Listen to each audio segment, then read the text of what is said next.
The code P0328 in your Mazda 2 means the NOx sensor is sending wrong readings to the ECU.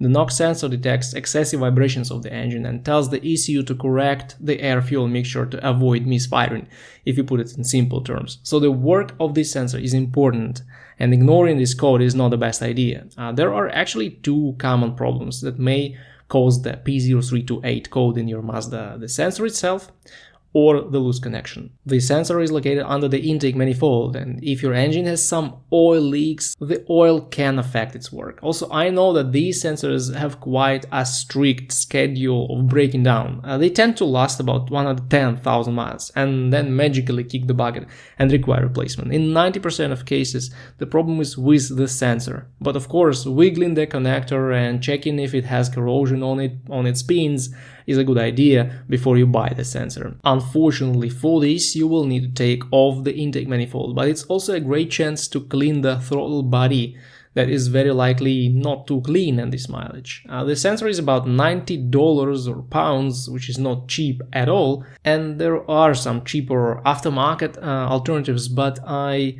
would recommend to get the OEM sensor that will last another 100k miles with zero problems.